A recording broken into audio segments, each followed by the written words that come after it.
saya pengen nanya gitu, bagaimana kondisi sosial dan politik pada zaman dulu sebelum ya sosial politik di negara Arab sebelum terjadinya peperangan oleh Rasulullah SAW. Baik. Oke, bismillah, wassalatu wassalamu ala Rasulillah. Kang Yusri. Yusri ya. Enggak pakai. Oke. Kang Yusri, ya, jadi alhamdulillah ya, kita mau ngebahas ini tema yang cukup penting. Iya. Dan ya selain menarik ya, penting juga karena masalah peperangan di masa Nabi ini adalah isu yang kadang-kadang sensitif. Yang kalau orang tidak benar-benar mengetahui situasinya, itu bisa salah menyimpulkan. Ujung-ujungnya menyimpulkan misalnya ya agama ini adalah agama pedang lah dan seterusnya yang sering kita dengar hari ini gitu. Nah, padahal tadi yang nyambung dengan yang Kang Yusri sebutkan, apa yang menjadi ruh perjuangan Nabi SAW di masanya, yang akhirnya ya kita tahu nanti ya kita akan bahas mengenai peperangan dari Rasulullah SAW itu adalah semangat yang sama yang mengilhami masyarakat Indonesia pada saat masa kemerdekaan.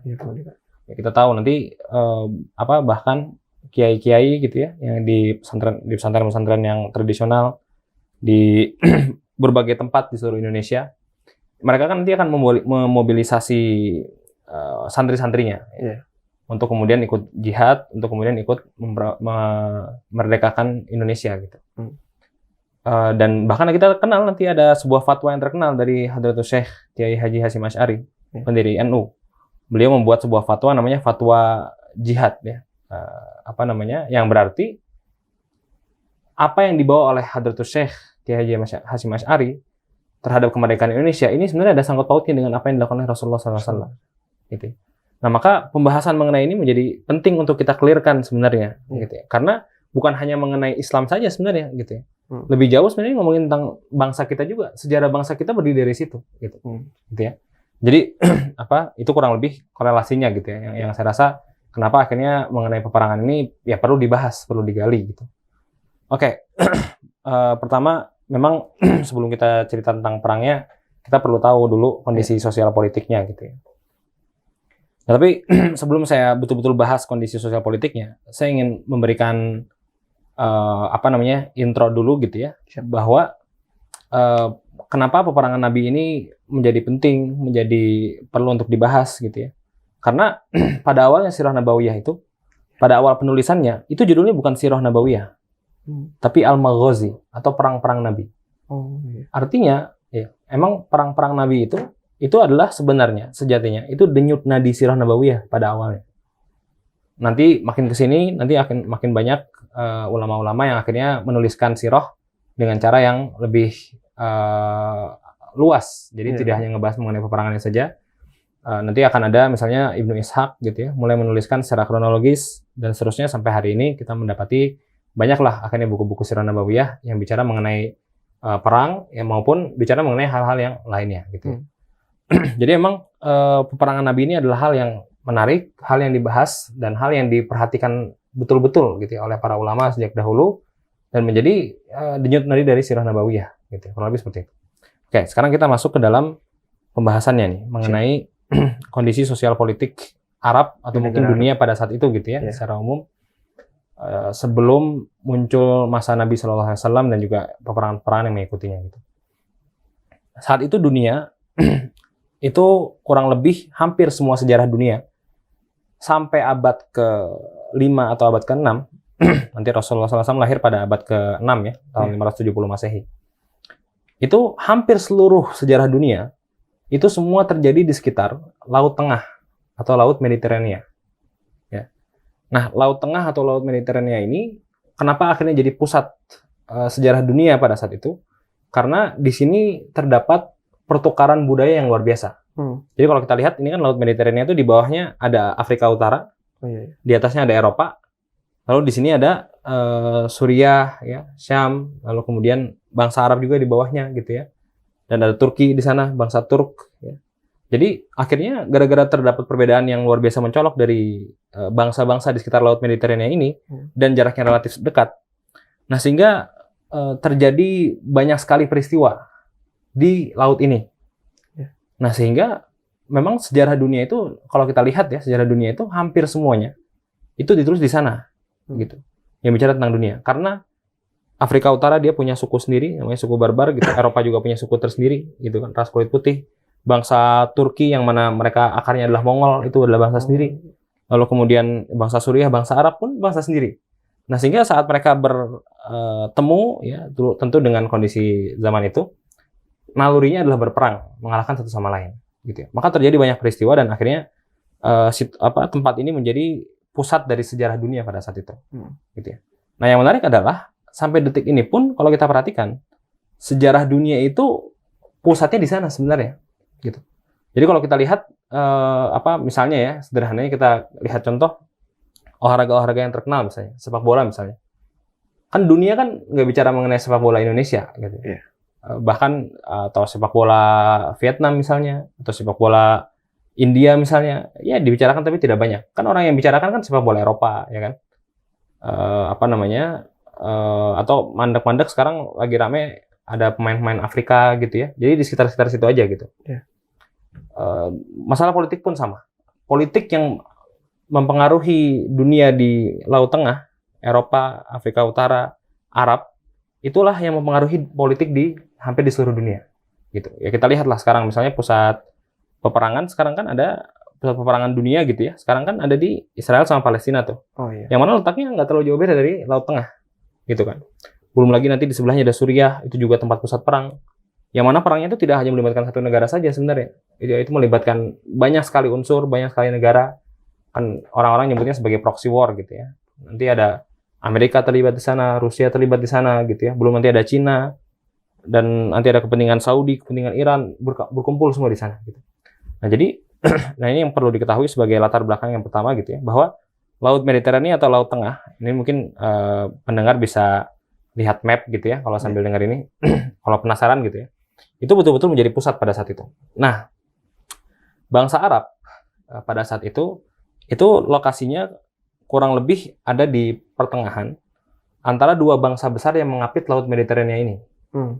Yang pertama di barat ada Romawi, lalu kemudian di timur ada Persia. Nah, bangsa Arab itu dulu ada di bawah tuh, di pertengahan antara Romawi di barat dan juga Persia di timur. Nah, itu kondisi geopolitiknya gitu ya, sosiopolitik atau politiknya yang paling global tuh, kondisinya seperti itu. Nah, yang menarik adalah gitu ya, hampir semua peristiwa yang akhirnya dicatat dalam sejarah itu hanya melibatkan dua negara saja, yaitu Romawi dan Persia, atau bangsa saja, dua bangsa saja, Romawi dan Persia. Bangsa Arab itu sebelum adanya Nabi Sallallahu Alaihi Wasallam dan akhirnya membawa risalah, ya, membawa kerasulan, itu hampir tidak pernah terlibat sama sekali. Meskipun nanti ada terlibat sekali dua kali saja, ada peperangan dengan bangsa Romawi gitu ya, tapi hampir tidak pernah terlibat, gitu ya. Jadi bangsa Romawi itu fokusnya ke bangsa Persia fokusnya ke bangsa Romawi. Dan bahkan peristiwa ini disebutkan dalam Al-Quran. Ya, A'udzubillahi minasyaitonirrajim. Bismillahirrahmanirrahim. Alif lam mim ghulibatir rum fi adnal ardi wa hum min ba'di ghalabihim sayaghlibun. Jadi disebutkan dalam Al-Quran alif lam mim, Romawi telah kalah. Bayangkan. Nah, jadi bahkan situasi geopolitik dunia pada saat itu direkam dalam Al-Quran. Itu saking besarnya perhatian manusia pada kedua bangsa ini, yaitu bangsa Romawi dan juga bangsa Persia. Bangsa Arab hampir sama sekali tidak terlihat. Nanti kan di Arab itu nanti ada Yaman, ya. Lalu kemudian ada beberapa wilayah-wilayah kecil di sana. Nanti ada Suriah di atasnya sedikit. Nah, itu semua yang ada di Arab itu hampir semuanya, kalaupun ada peradaban di sana, kalaupun ada kekuatan di sana, itu biasanya proksi aja. Ada yang bawahannya Persia, ada yang bawahannya Romawi, gitu. Pernah dengar Raja Abrahah ya? Ya, yang menyerang Ka'bah pas pada saat Rasul lahir.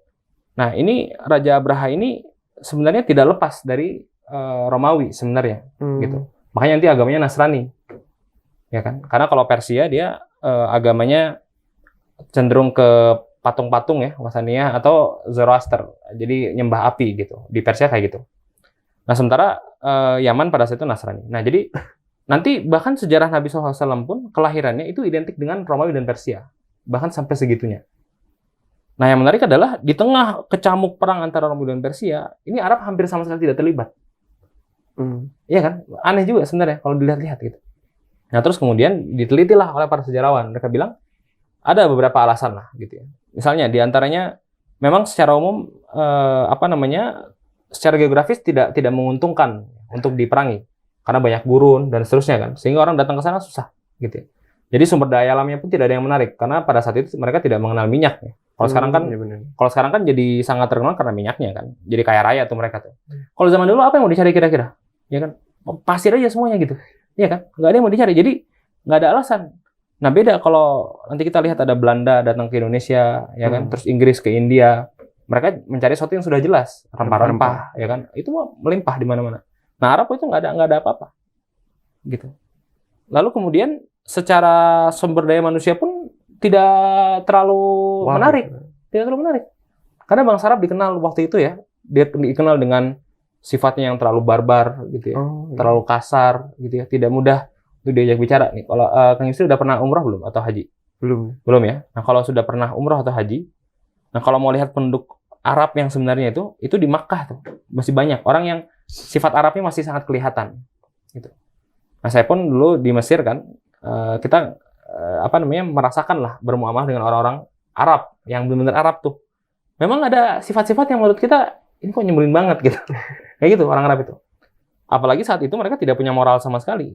Ya tadi belum ada agama dan seterusnya. Mereka betul-betul atas nenek moyang dan seterusnya gitu ya.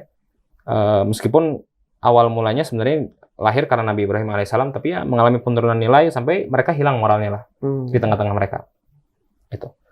Nah jadi sebenarnya kalau kita lihat kondisi politik Arab itu menyedihkan sebenarnya sebelum masa Nabi SAW. Tidak diperhitungkan sama sekali. Gitu, tidak diperhitungkan sama sekali. Sumber dayanya lemah, sumber daya manusianya lemah, sumber daya alamnya nggak ada. Gitu. Sejarah militer mereka hampir nggak punya. Sejarah militer. Nah sebenarnya kalau kita lihat Romawi sejarah militernya kuat. Ya, Persia pun sama, sejarah militernya kuat. Sejarah pemikiran, Arab hampir nggak pernah punya. Sebelum masa Nabi SAW tuh tidak ada seorang pemikir Arab, penyair Arab yang dikenal, tidak ada sama sekali. Ya. Di level dunia ya, tentu di level mereka sendiri adalah satu dua orang. Tapi di level dunia itu hampir tidak ada sama sekali orang yang dikenal gitu. Sementara di Romawi sebelumnya sudah mengenal Plato, Aristoteles, ya kan, dan seterusnya. Gitu. Di Persia pun sama dan seterusnya, gitu ya. Jadi kedua bangsa ini sudah begitu maju, sudah begitu kuat, sudah punya sejarah peradaban militer, sudah punya sejarah pemikiran, bangsa Arab nggak punya apa-apa, gitu.